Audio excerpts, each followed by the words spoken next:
France Info et France 24 présentent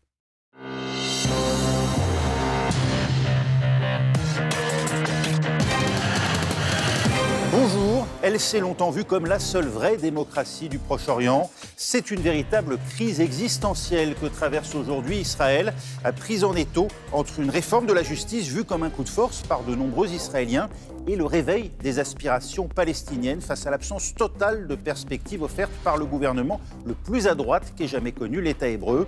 Jusqu'à quel point la démocratie est-elle aujourd'hui en danger en Israël? On va voir ça avec David Khalfa, co-président de l'Observatoire pour le Moyen-Orient et l'Afrique du Nord à la Fondation Jean Jaurès. Mais d'abord, retour en images sur ces manifestations d'une ampleur inédite. Par milliers, des Israéliens accusent leur gouvernement de vouloir confisquer leur pouvoir aux juges.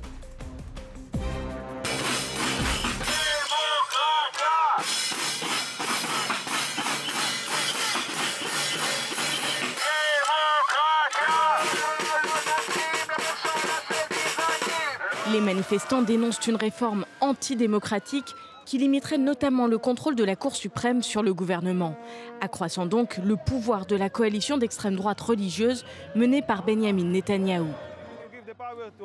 Si seule une catégorie de personnes a le pouvoir, certaines parties de la population vont être discriminées.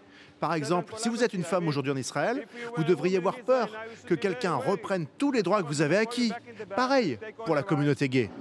On ne peut pas faire confiance au gouvernement actuel et de manière générale aux politiciens et leur donner un pouvoir illimité. Cela va les corrompre complètement.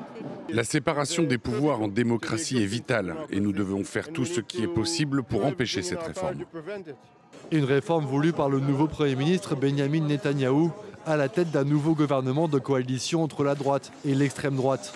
Un Premier ministre lui-même impliqué pour corruption dans plusieurs affaires. Selon ses détracteurs, si cette réforme était adoptée, elle pourrait lui servir à annuler une éventuelle condamnation. L'opposition devient folle à la Knesset. J'ai appelé les leaders de l'opposition pour leur dire de se calmer, que l'on courait vers l'anarchie. Et le peuple d'Israël veut de l'unité, pas du désordre. Le président Isaac Herzog lui-même a appelé à stopper le processus législatif et qualifié la réforme de menace sur les fondements de la démocratie. Le pays est au bord de l'effondrement constitutionnel. Un accord peut être conclu. J'espère que nous aurons des échanges constructifs. J'en appelle au président du Parlement et à l'opposition. N'adoptez pas cette loi en première lecture.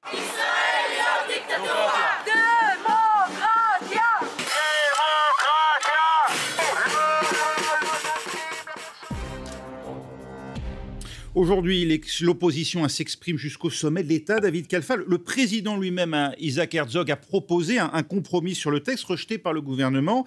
Il appelle à stopper la réforme qui menacerait, je cite, les fondements de la démocratie, en évoquant même un risque de guerre civile. On en est là, vraiment? Guerre civile, non, on n'est pas encore là. La guerre civile, c'est quand même quand des groupes sociaux importants s'affrontent de façon militaire, donc des groupes armés qui s'affronteraient à l'intérieur d'un État. Ça dépasse la simple révolte ou une simple insurrection, mais c'est une crise inédite dans l'histoire du pays. C'est une crise qui a d'ailleurs de multiples dimensions. C'est une crise politique, c'est une crise morale, c'est une crise institutionnelle. On peut parler de guerre civile intellectuelle, de guerre culturelle, parce qu'au fond, si vous voulez, ce qui est en jeu, c'est vraiment les valeurs constitutives de l'État et de la société israélienne. C'est cette dialectique État démocratique et juif. Il y a toujours une tension entre la dimension juive et démocratique de l'État. Mais là, si vous voulez, il y a une partie de la population israélienne, une majorité d'ailleurs, qui estime que cette synthèse, elle est plus que fragilisée. Le contrat social est déchiré. Et c'est la raison pour laquelle ce mouvement de masse est né il y a 11 semaines. Alors vous dites une majorité de la population israélienne, mais la majorité aujourd'hui à la Knesset, autour de Benyamin Netanyahou, elle invoque le besoin de gouverner enfin le pays après 5 élections législatives en 4 ans. Et selon cette majorité, eh bien, la Cour suprême est politisée. Elle fait obstacle aux réformes? Alors ce qu'il faut rappeler, c'est que la Cour suprême, en Israël, il n'y a pas de constitution formelle. Donc en fait, le seul contrepoids institutionnel, c'est la Cour suprême. C'est vrai qu'elle est puissante, c'est vrai qu'elle est interventionniste. Il y a une révolution constitutionnelle qui est intervenue au début des années 90, mais il faut regarder les chiffres. Les chiffres montrent au contraire qu'elle met en œuvre cette capacité de saisine et de censure des lois ordinaires de façon très mesurée.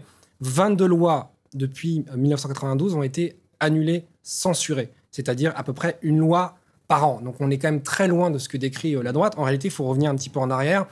Depuis une dizaine d'années, la droite populiste a une espèce d'offensive, si vous voulez, de la droite contre la Cour suprême qu'elle voit comme le gardien du temple des valeurs libérales et progressistes d'Israël et de la gauche qui a dominé le pays pendant un demi-siècle.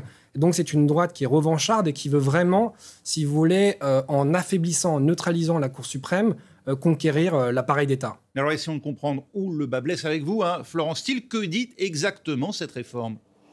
Eh bien, cette réforme contient des mesures qui limiteraient le pouvoir de la Cour suprême israélienne. Il faut savoir qu'en Israël, il n'y a pas de constitution et que la Cour suprême est l'un des seuls contre-pouvoirs aux politiques. C'est la plus haute instance judiciaire du pays. Elle est composée de 15 juges inamovibles jusqu'à leurs 70 ans.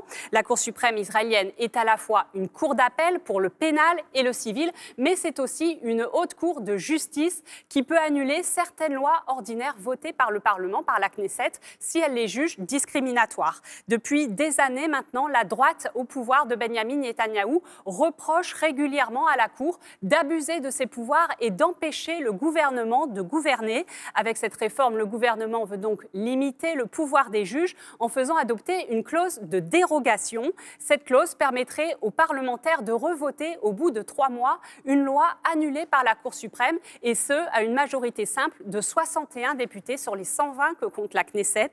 Enfin, la réforme propose aussi des changements dans le processus de nomination des juges que le gouvernement trouve trop à gauche. Si cette réforme va à son terme, David Kalfa, est-ce qu'on est vraiment dans la configuration d'un changement de régime? Est-ce qu'on va vers une démocratie illibérale, un populisme, un peu à l'image de ce que l'on voit en Hongrie ou encore en Turquie? Alors, si cette réforme est adoptée telle qu'elle est aujourd'hui formulée, on va vers une démocratie libérale sans aucun doute. Netanyahou euphémise cette réforme, il parle de simple réforme judiciaire, c'est une refonte structurelle du système judiciaire, moi que je qualifierais de contre-révolution institutionnelle, en référence à ce que j'ai dit à l'instant sur la révolution constitutionnelle, c'est-à-dire vraiment le contrôle de constitutionnalité des lois mis en place par le juge Barak. Et encore une fois, ce qu'il faut comprendre, c'est que ce n'est pas un débat de juristes. Ce qui est en cause, ce n'est pas, si vous voulez, la nature formelle ou pas de la démocratie israélienne. Ce qui est en cause, c'est tout simplement la préservation de l'équilibre des pouvoirs et de l'état de droit. Et en creux, ce sont les valeurs, encore une fois, fondamentales de l'État et de la société israélienne. Une réforme inspirée par un cercle de réflexion américain, l'Institut Qoheleth, qu'on trouvait déjà derrière une loi très contestée de 2018 qui proclamait Israël foyer national du peuple juif. De là date la dérive démocratique d'Israël. Alors c'est un cercle de réflexion israélien qui est dirigé par des Américano-Israéliens. Ce qu'il faut comprendre, c'est qu'il y a 2 processus parallèles, c'est-à-dire qu'il y a une radicalisation de la droite de gouvernement, c'est-à-dire le Likoud qui a vraiment changé. Le Likoud, historiquement, c'est un conglomérat de partis de droite, dont des partis libéraux, et c'est un parti qui est à la fois nationaliste et en même temps libéral sur le plan philosophico-politique, c'est-à-dire la préservation de l'état de droit, etc. Et le changement qui a été opéré par cette droite, c'est Netanyahou. Et depuis les affaires de corruption en 2016, on constate vraiment une trajectoire nationale populiste et dans le même temps, un vrai travail intellectuel qui a été effectué justement par des intellectuels conservateurs et libertariens. Vous avez cité l'Institut Qoheleth, c'est vraiment un combat idéologique, c'est une espèce de gramscisme de droite avec une visée qui est celle de l'hégémonie politique, c'est-à-dire une volonté de conquérir l'appareil d'État, y compris donc la Cour suprême, en imposant une majorité conservatrice au sein de la Cour suprême. On peut d'ailleurs voir ce processus un peu dans d'autres pays, aux États-Unis, sous la mandature de Trump. Et c'est ça l'objectif stratégique de cette droite intellectuelle et politique. Il y a les grands idéaux proclamés par la majorité en Israël qui prétendent donc, dit-elle, rééquilibrer les pouvoirs. Mais pour nombre d'opposants, cette réforme de la justice vise surtout à protéger Benyamin Netanyahou, n'est-ce pas, Gwendoline de Bono, vous qui êtes à Jérusalem pour France 24? Pour les manifestants et pour l'opposition israélienne, cela ne fait aucun doute. Le Premier ministre Benyamin Netanyahou se sert de cette réforme de la justice pour protéger ses intérêts personnels. En effet, le Premier ministre israélien reste inculpé dans 3 affaires pour corruption, abus de confiance et fraude. Le fait de réformer l'institution judiciaire pourrait lui permettre à la fois de nommer les magistrats, mais également d'avoir un droit de veto sur les décisions des juges. Ce serait un basculement dans l'équilibre des pouvoirs qui rendrait de facto facto le politique tout-puissant. Plusieurs figures israéliennes issues du renseignement, issues de l'armée, issues de la justice le répètent. Benyamin Netanyahou se sert de cette refonte du système judiciaire pour mettre fin à son procès. Par ailleurs, au sein de la coalition gouvernementale, les suprémacistes religieux pèsent de tout leur poids et ils ne veulent faire absolument aucune concession aux manifestants ou à l'opposition. Ces deux Israël semblent irréconciliables. Le président israélien Isaac Herzog est sorti de son rôle d'ordinaire purement protocolaire pour proposer une sortie de crise, c'est-à-dire un plan de réforme de la justice qui soit acceptable par toutes les parties. Ce texte, appelé le compromis du peuple, a presque été immédiatement rejeté par Benyamin Netanyahou et ses alliés. Le président israélien Isaac Herzog insiste pour continuer à dialoguer et met en garde avec des mots très forts. Ceux qui pensent, je cite, qu'une guerre civile ne peut pas avoir lieu se trompent. Les électeurs israéliens ont pourtant permis David Kalfa à Benyamin Netanyahou de revenir au pouvoir en connaissance de cause. Il le savait, poursuivi pour corruption. Il connaissait ce projet de réforme judiciaire. Il faut d'abord rappeler en fait que cette victoire de la droite, du bloc des droites pro-Netanyahou, c'est quelques dizaines de milliers de voix, d'accord, sur plusieurs millions d'électeurs. Donc il n'y a pas de majorité, il n'y a jamais une majorité sociologique absolue pour la droite pro-Bibi. Et par ailleurs, en fait, ce projet de refonte du système judiciaire n'a pas été annoncé dans les détails dans le programme de gouvernement de Netanyahou. Il a été le jour de l'élection, enfin le lendemain de l'élection, mais enfin simplement le lendemain de l'élection, il avait déjà gagné. Donc, si vous voulez, l'argument qui consiste à dire qu'au fond, il a un mandat populaire, il se revendique une légitimité des urnes pour pour bouleverser, si vous voulez, l'équipe des pouvoirs et changer la nature du système politique israélien est quand même très faible. Il a un peu pris les électeurs par surprise. On le comprend dans ce que vous dites. Face à lui, où en est l'opposition ? Alors, ce qu'il faut regardez, moi, ce que je trouve particulièrement intéressant, si vous voulez, c'est qu'on assiste à un vrai sursaut démocratique en Israël, avec un mouvement civique de masse totalement inédit, à la fois par son ampleur, on voit bien une intensification, un élargissement en fait de la contestation. Et d'ailleurs, c'est un mouvement qui dépasse le clivage gauche-droite, parce qu'on voit bien qu'il y a d'anciens généraux, y compris des ministres de la défense de droite comme Moshe Yaalon, qui sont vent debout contre la refonte du système judiciaire. En revanche, il y a une volonté de ce mouvement civique de masse qui est acéphale, c'est-à-dire sans leadership identifiable, de rester à bonne distance du personnel politique israélien, y compris l'opposition parlementaire, parce que ce mouvement estime qu'il ne faut surtout pas être marqué politiquement pour essayer vraiment d'élargir le plus possible le socle de la contestation et donc d'affaiblir, en tout cas d'imposer un rapport de force favorable dans la rue. Et dans ces manifestations, on entend souvent ces refrains, ceux du groupe Hadak Nahash, qui n'hésite pas d'ailleurs à critiquer l'ensemble, comme vous l'avez dit, de la classe politique israélienne. Écoutez son morceau, Bomba.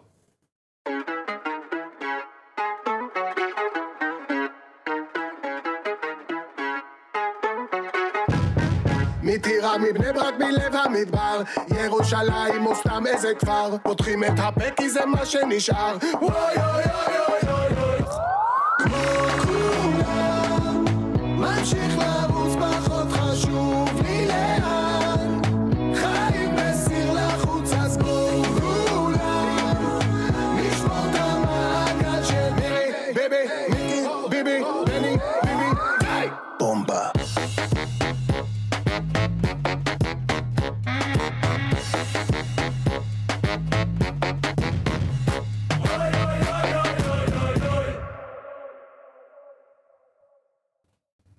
Et le monde dans tous ses états continue dans un instant, juste après un journal sur France 24.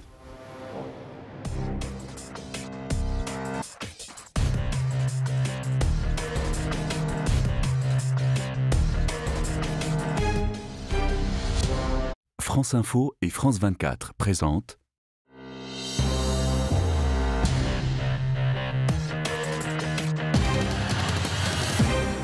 Suite du monde dans tous ses états, la démocratie est-elle en danger en Israël ? On continue d'en parler avec David Kalfa, co-directeur de l'Observatoire de l'Afrique du Nord et du Moyen-Orient à la Fondation Jean Jaurès. Avec sa réforme de la justice, Benyamin Netanyahou fait réagir jusqu'aux États-Unis, alliés traditionnels d'Israël, où l'on trouve la première communauté juive mondiale. Thomas Dozel, vous qui êtes à Washington pour France Télévisions. Oui, c'est un mouvement inédit dans les relations entre les États-Unis et Israël. On entend ici de plus en plus de voix critiques parmi la communauté juive américaine contre ce projet de réforme de la justice. D'ordinaire, les critiques contre Israël sont portées par la gauche du Parti démocrate ou des organisations de défense des droits de l'homme. Et bien cette fois, on entend des groupes, des personnalités qui d'ordinaire refusent de s'exprimer sur les questions de politique interne en Israël, critiquer ouvertement le gouvernement de Benjamin Netanyahou. C'est le cas par exemple de Michael Bloomberg, l'ancien maire de New York, un ardent défenseur d'Israël, qui accuse le gouvernement de Benjamin Netanyahou de mettre en danger la sécurité, l'économie et les fondements même de la démocratie israélienne. Des rabbins, des groupes de lutte contre l'antisémitisme ont aussi joint leur voix à ces critiques contre le gouvernement israélien. Alors est-ce que cela fera changer de position l'administration de Joe Biden? Ce n'est pas certain. Les États-Unis restent le premier partenaire et soutien d'Israël, tant sur le plan économique et militaire. Et Anthony Blinken, le secrétaire d'État américain, en visite à Jérusalem en janvier dernier, s'était contenté de mots très sages, évoquant simplement les valeurs démocratiques partagées et l'importance de gouverner par consensus. Rien de très violent, donc rien qui signale un changement de position de la politique et de l'administration américaine. Mais on sent dans l'opinion américaine, dans cette communauté juive américaine, un vrai changement face à la dérive vers la droite du gouvernement israélien. Israël, David Kalfa, pourrait y perdre ses précieux soutiens au sein du monde occidental jusqu'aux États-Unis, d'après vous? C'est pas le cas actuellement. Ce qui me frappe, si vous voulez, au contraire, c'est vraiment le retrait de Biden, enfin, sa discrétion au regard des enjeux qui sont actuellement ceux de la société israélienne, qui est vraiment déchirée par ce projet de refonte du système judiciaire. On a vu Olaf Scholz quand même tenir des propos face à Benjamin Netanyahou très clairs en disant que voilà, ce projet de réforme l'inquiétait beaucoup. Oui, alors c'est le seul homme politique d'envergure qui a dit les choses de manière aussi franche, aussi claire. Mais pour l'instant, les critiques se font mezzo voce. Je pense que les alliés d'Israël attendent de voir si, au fond, cette coalition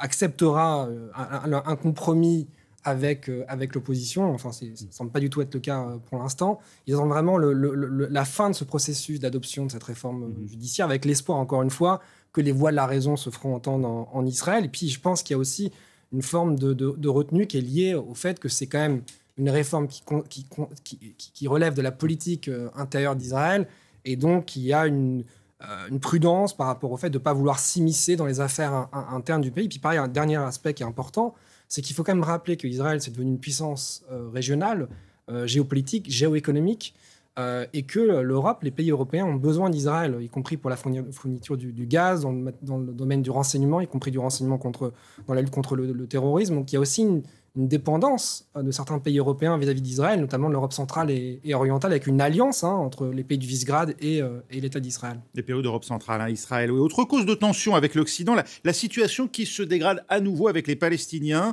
Attentats à Tel Aviv et Jérusalem, attaques au couteau d'un côté, raids israéliens dans les territoires de l'autre. Les opérations se concentrent au nord de la Cisjordanie, où de plus en plus de jeunes rejoignent de nouveaux groupes armés. Tanière des Lions, Brigade Balata, Gwendoline de Bono s'est rendue à Naplouse à la rencontre de ces jeunes Palestiniens qui renouent avec la lutte armée.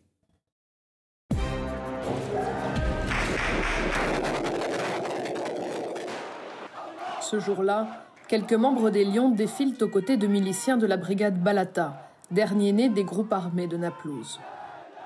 Les militants enterrent l'un des leurs, Mardi Hachash, 15 ans. Il a été tué la veille lors d'affrontements avec les forces israéliennes en lisière du camp. Cette brigade a été formée en septembre dernier. Son chef et fondateur se fait appeler Zankaloni. Il n'a que 22 ans, dont plusieurs passés en prison. Il revendique une quarantaine de membres et une absence totale d'agenda politique. Seul compte la lutte armée immédiate. La brigade Balata protège le camp et n'est affiliée à aucun parti. Nous sommes de jeunes révolutionnaires et il n'y a pas de décision politique derrière notre existence. Si par exemple j'étais affilié au Fatah, on aurait besoin d'une décision politique pour se battre ou pour tirer, et d'une autre décision politique pour arrêter de tirer. On ne veut pas de ça, on veut garder le pouvoir de décision entre nos mains. Ce que dit Mahmoud Abbas est absurde. Il interdit de tirer sur les Israéliens. Ben non, c'est pas interdit. N'importe quel jeune colon peut entrer dans Naplouse et tirer sur la maison du gouverneur. Et le gouverneur n'aura le droit de rien faire, à part fermer ses fenêtres et dormir, même si une balle a touché sa maison. C'est insensé. À ses yeux, l'autorité palestinienne fait partie du problème, à commencer par son président, Mahmoud Abbas, élu pour un mandat de 4 ans, au pouvoir depuis 17 ans.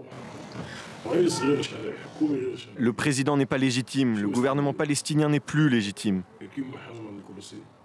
Est-ce qu'ils quitteraient leur fauteuil? Non, bien sûr, vu les bénéfices qu'ils en tirent.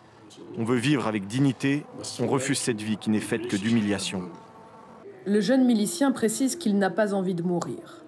Il sait pourtant qu'il est probable que son visage soit un jour aux côtés de ceux que le camp célèbre comme des martyrs.